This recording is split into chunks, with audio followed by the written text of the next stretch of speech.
So hi everyone, I'm Eric and I'm going to present the work that I did at Amazon this summer, which is named Portfolio Solving for Dafny', aka the fourth talk about Dafny brittleness. And so why do we use Dafny'? So for the record, you've seen the talk, like the first talk about on the session, I was in the same team, so this is pretty much the same thing. We have a critical piece of code that is in Java. It's critical, it's used all the time, and so everyone is scared to change it. And because of this, nobody changed it, because any change is risky. You can potentially put down the whole AWS. And so in order to prevent that, we implemented this. We implemented a specification, and we re-implemented a critical Java code in Dafny', and we verify our Dafny' code with regard to the specification. And so thanks to that, we can then recompile Dafny' code into Java, and we get this added flexibility and more release and more confidence in any new release that we do. Because now our code is verified, so potentially under the assumption that we're making, supposed to be bug-free even when we make a change. But the question is, how is Dafny' working? What does it mean to verify in Dafny'?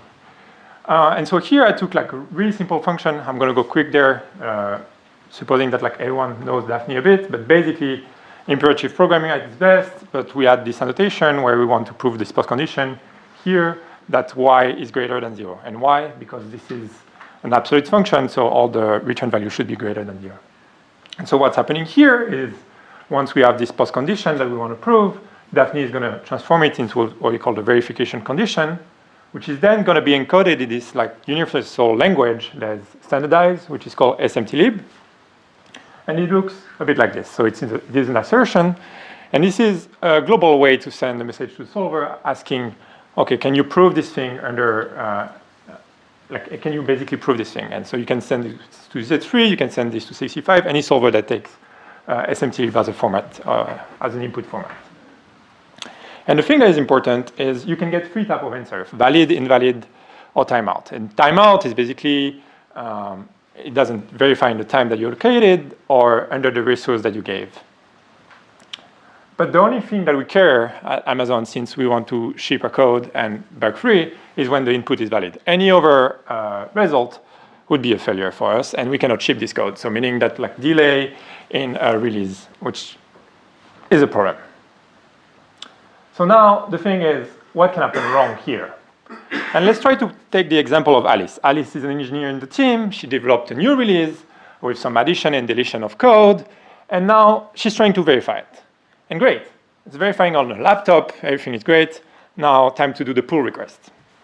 She does the pull request, send it to the CI pipeline, and tries to verify it again. And it times out. Why is that? Well, again, the same concept that the previous talk talked about. It's a brittle proof here. We have like a particular proof goal that may fail to relate it to seemingly unrelated change. And what are these change here? What is the change? Well, the difference is the proof was verified first on the laptop and second on the CI server. And this is a change of machine. But this is not the only thing that can trigger a brittle proof. So here we talk about the machine, but this is not the only thing. George talked about like some code changes. You change some part of the proof, and you will change the way it's encoded at the end, and then your proof may fail. You might have like some Dafny' updates. You update Dafny', and your code that was proving and is exactly the same in terms of code might change because Dafny' changed the way it's desugared, for example. There may be change in the encoding. Now the order of your queries is different, and the solver takes different path in the heuristics. And there can be a last type of changes is like what happens if the solver is updated. They made some improvement to the solver, and now the solver is faster on certain type of queries, but slower on others, and now it times out on the previous proof that was like verifying well. And because of this, the huge problem that we have is a proof that is valid, inherently valid, now times out. So how can we solve that? So you saw before a lot of talk about like better proof engineering. I'm not going to talk about that. I think we talked enough about it. the encoding can be improved potentially to like remove certain quantifiers, have like queries that are easier for the solvers. And the last thing is also we can have better solver or use multiple solvers. And this is an area of improvement that could be really helpful to like how do we deal with quantifiers in a better way in the solver world. And so that's what I focused on. Like first, what's the state of the art when we use different solver? How our some solver better than others are like solving the queries that we have in our code. And so what we have right now when you use Dafny is shipped with like a version of a solver. Currently it's like Z3 4.12.1. And you have one unique solver and it gives you an answer. What we decided to do is instead of having one solver, you can have 2 or 3 or X solver. And even then, what we decided, since we're a cloud company, is this solver will be hosted in the cloud, which means now you have like basically something that is machine agnostic. You are basically verifying, everyone is verifying on the same machine because it's on the cloud in the server that is like always the same. And so you have something that is scalable, where like you can parallelize basically solving your different VCs all in parallel. You have something that is like in a standardized environment, but now you require a network. You cannot not anymore like verify only on your laptop. You need to have some access to the cloud. And so this is our solution. Now, what are the results that we get? How do we get the results, sorry? And so to aggregate the result from multiple solver, you can have different heuristic. The first one is compete. Basically, the first solver to return a valid or invalid result, you listen to the solver and you decide it's good. And this is useful for performance, and this is something that we use on a day-to-day basis. The second thing is wait for all. Wait for all, as the name indicates, is you're going to wait for all the solvers, then compare the output between the different solver and see if there is any disagreement. This is mainly for experiments and also to test soundness. So if you have like some differences, a valid solver that returns valid and another one invalid, you know there's a problem somewhere. And finally, which is something that we started to work on but didn't finish, is a sort of hybrid mode where you would wait for k in n solver. And this is a way basically to still have some confidence by like having the answer from multiple solver at once, but while avoiding the worst solver. So like some solver might time out or might not be able to answer this query, but still you're waiting for at least like, let's say 2 solvers. So now that we know how to get the result, what kind of result do we get and what did we look at? We did 2 kinds of experiments. The first kind of experiment is, can portfolio solving help reduce brittleness? And for this, we only focus on Z3. And why only on Z3? Because Dafny has been developed with Z3 and is really Z3 specific in the way it encodes the queries. The second thing that we looked at, and since Dafny is Z3 specific, how much effort would require the adoption of other solvers such as CVC5 or like theorem provers such as Vampire? And for this, we use the same experiment setup that George talked about before, which is like we have 17,000 lines of code in 64 files with like 14,000 VCs that are like around 9 gigabytes. So huge in terms of like proving. And so let's look at the solvers. And so intuitively, what we would think is like the most recent version of the solver is better than the oldest one, right? Well, not really. Let's look at this graph. And so the way you read this graph is on the x-axis, you have like different queries. And on the y-axis, you have what we call the time difference, so how much faster it is. And so what you need to understand is when it's positive, 4.8.5 is faster. And when it's negative, 4.12.1 is faster. So what we see is the older version is way faster in general than the newest version. And another thing that we can look at is way faster? No, it's only by like 10 milliseconds, which is quite negligible because like when you have like a proof that is brittle, it's not 10 milliseconds that is brittle, it's like minutes. That's what we're talking about. So you could have a reasonable question is like, why do we care about using the latest version of Z3 if the oldest one is better?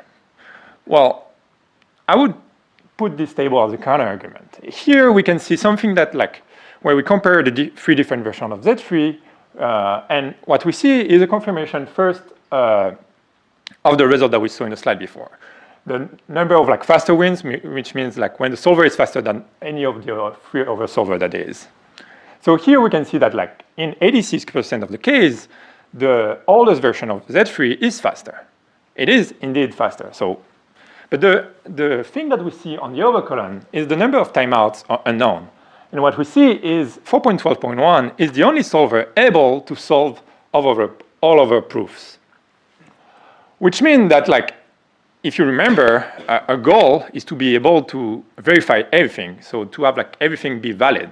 If we have one timeout, we cannot ship a code. One is enough. And so which means that here we have to use 4.12.1 at least for the 7 queries that cannot be solved by 4.11 or like the 13 by 4.12. So now we could think of like having a sort of mixed solution using both 4.12 and 4.8 because they're both faster, and why not 4.11? We can throw a third solver at it. And what kind of result do we get? And so if we aggregate, if we compare 4.12.1, the most recent version of Z3, with a portfolio that contains like 3 different versions of Z3, what kind of result do we get? First, on the solving time. Well, this portfolio is like, in general, 25% faster. So meaning using the portfolio, you get the performance of 4.8.5 mostly, and you get like a 25% improvement versus one solver. The second thing is we have this cutoff where we consider that like a VC that takes more than 20 seconds is starting to be considered hard. This is something quite arbitrary, but like by experiment, we decided that like it seems it had high chance to be unstable, basically above 20 seconds. And what we see is when we use a portfolio, it decreases from 3 to 9. And so the number of like quote unquote unstable queries is lower. And finally, when we update to Dafny 4.2, and we had only one solver, which was Z3 4.12.1, our whole like repository timed out and couldn't verify. And the thing is, if we had used at the time the portfolio, it would have verified because these queries were failing for the latest version of Z3, but not for all of them. So while this is not something that is durable, like we cannot rely only on 4.8.5, this is past code and it doesn't verify for everything, we can still use some of the advantages that were there. And so what we see, yeah, we can identify the hard proof and can simplify version adoption. And I think this is at the core of like reducing brittleness, because when we have this, we reduce the proof that are like inertially hard, and we also avoid like this proof that are timing out for unrelated reason. Now, the last point I want to make is about like adoption of oversolvers. And so we look at CVC5 Vampire. It's hard to consider Vampire as really a solver. It's a weird beast, but still, let's look at it. The first thing that we want to look at is how much queries can be processed by these solvers, like just like how much can it try to solve. And the first thing that we see is the parse error. Indeed, like there's some queries that cannot even be parsed by these solvers. And the CVC5 problem is like sort of a minor problem where there's a difference between Z3 that has like BV2int API versus BV2NAT in CVC5. They have quite some small differences, but this is something that can be overcome with some engineering. For Vampire, I think it's quite more fundamental, where like the bit vector theory is not something that is implemented, and it will require way more effort from the Vampire developers. But at the end of the day, this is something that's quite doable. This is some NCEP-TLib compatibility, and this is, after all, like some engineering.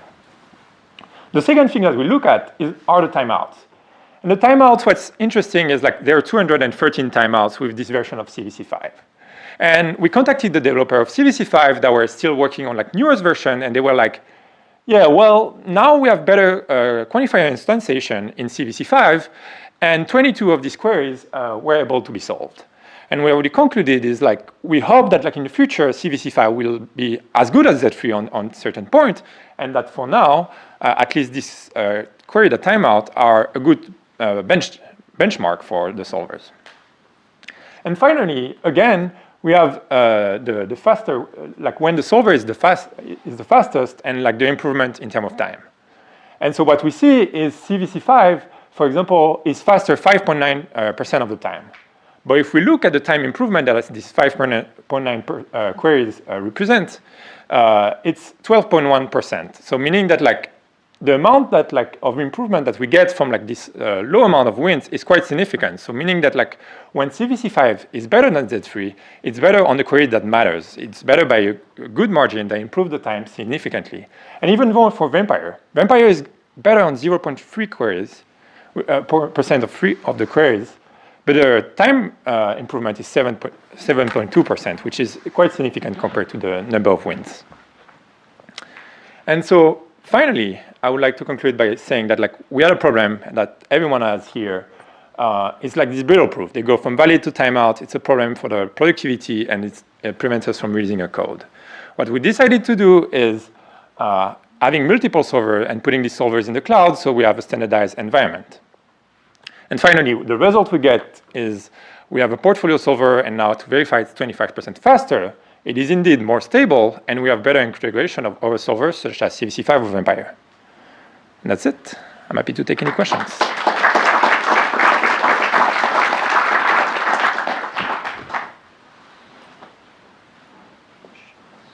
Yes. So can we get it? Oh, just speaking the. Not the. I think the implementation of the portfolio is closed source for now, at least at Amazon.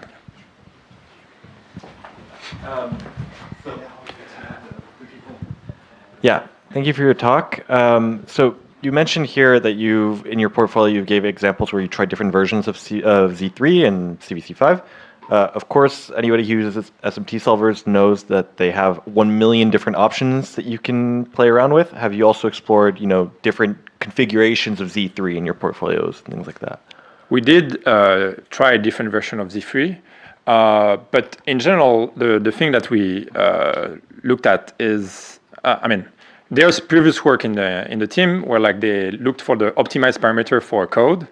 And so we stayed with these optimized options in general. Yeah. So because even if you would be better for like one VC, you would lose so much on the rest that like it would be a problem. But you could imagine a portfolio where you have different Z3 of the same version with different options. Yeah. But you have to always to make a trade-off. Is it like worth it to spend this amount of resources with like different options in order to get faster or more stable? Okay. Thank you.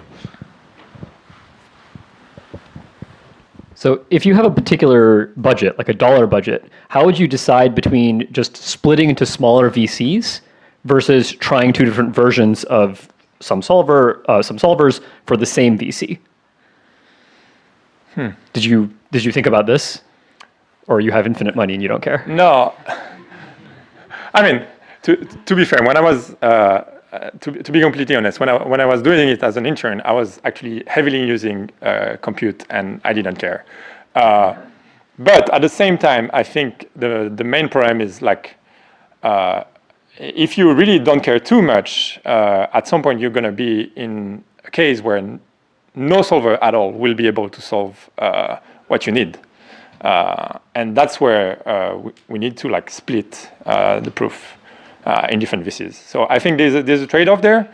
And I also think, like, to be honest, like 4.12.1 has some regression from 4.845, and I hope that like the newest version, and I know the newest version of Z3 won't have all of these problems.